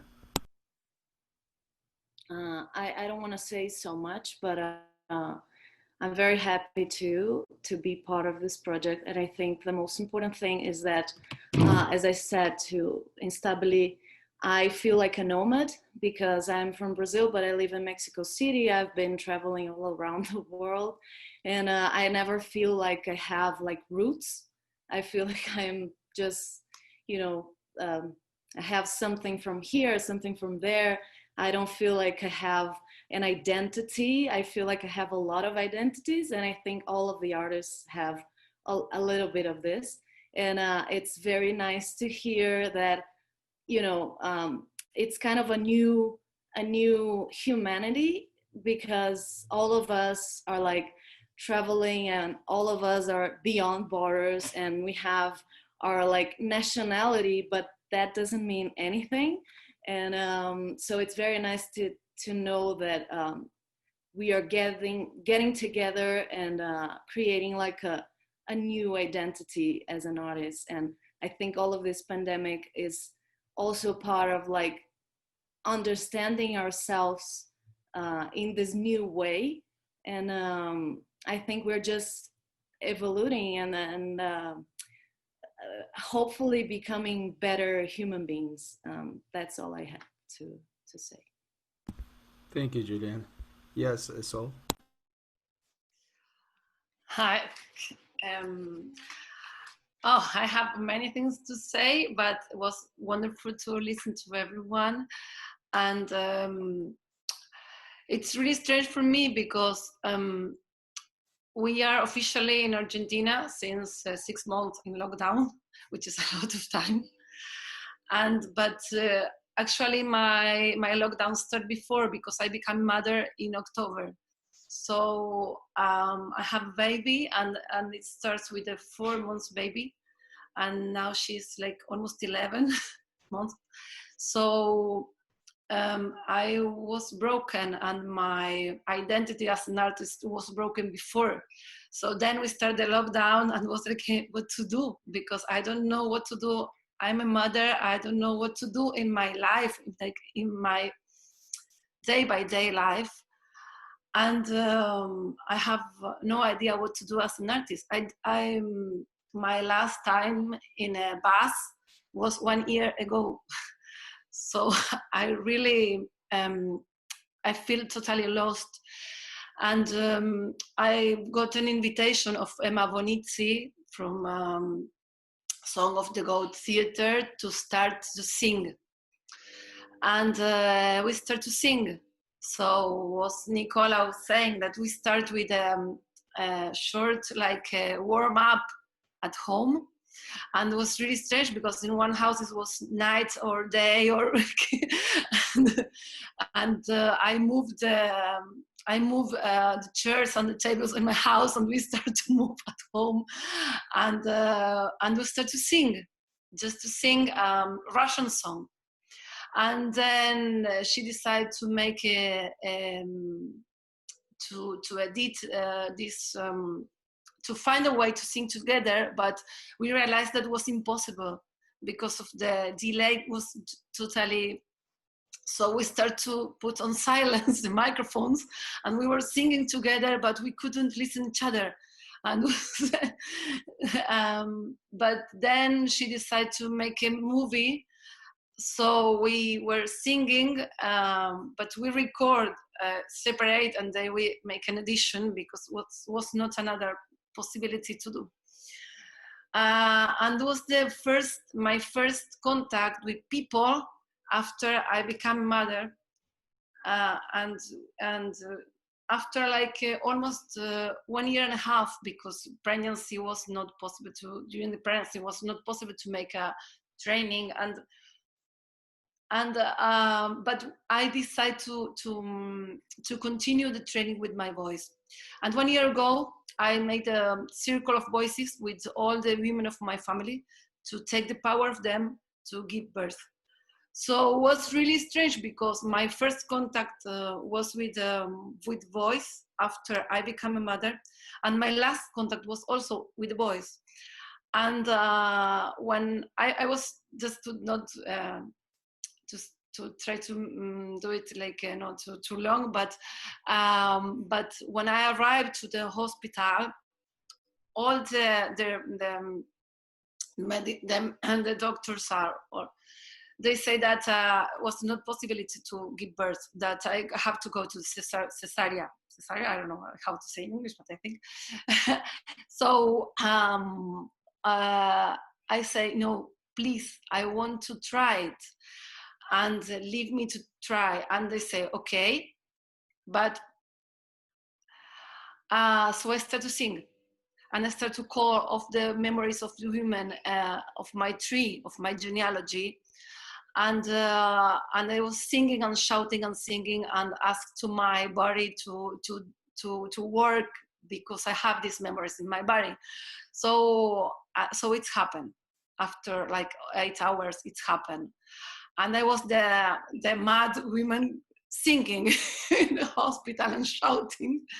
And actually I met a girl because my baby was in some not special therapy for babies, and one of the women she said, yes, I was giving the birth at the same time, and you really inspire me. So after also I listen Patricia about the water and how, and I'm also a therapist. So I'm working as a therapist since some years, and liquid and water is connected with mother, and was really beginning, and you know, I feel it. I rebirth, like it was. I was another person, and I don't know myself, and I don't know myself now. I don't know anything about my identity now, but we are in a moment that Juliana say, I have to recognize me as an artist, like I have to find a new identity as an artist in this lockdown, but I have to find it in my life. And it was really good for me to listen all of you, and I think that now the point is like my way, or what I want to do is connected with the voice as a vehicle, and the voice as a vehicle to help women to give birth and to connect with the genealogy of the women. And also I started another thing during that. It was an idea during this period that is about the motherhood in theater, because when most of women become mothers, they cannot continue doing theater. And I think that we have to work a lot in this point. And I'm able to start with a new project to make interviews, because I was talking a lot with Dieter Berkeley and another mothers that they feel really blocked after they become mothers. And maybe we have to start to make theater in the morning and not anymore during night, because and we cannot go anymore to Brzezinka, for example. Or maybe we have to make a Brzezinka kids inclusive or something like that. So, okay, that's it. And this is, so to open a question is how to put together theater and motherhood.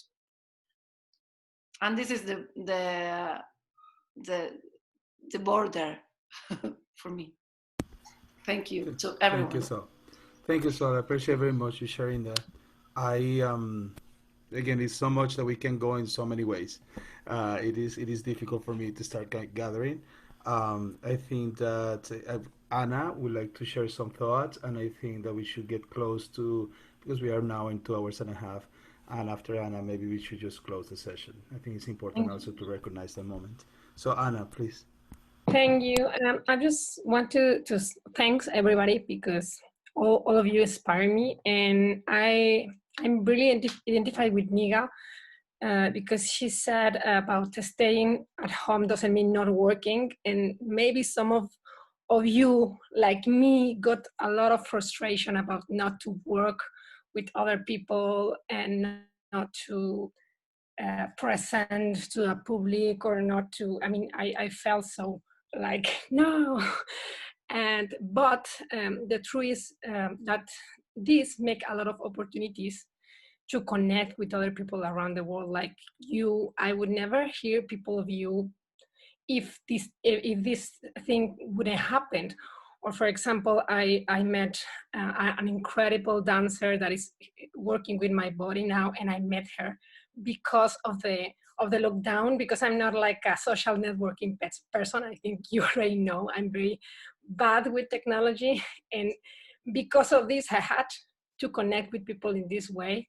So the reality is that there's no borders, and we can have advantage in every situation. So that's it. Thank you. Thank you very much, Anna. And before I'm gonna pass the word to Nicola and Dora to give the last word before we close. There is many important moments in this meeting today. For me, one moment that it was very special was the moment that Mapola, Sol's baby, got into the camera and then showing it.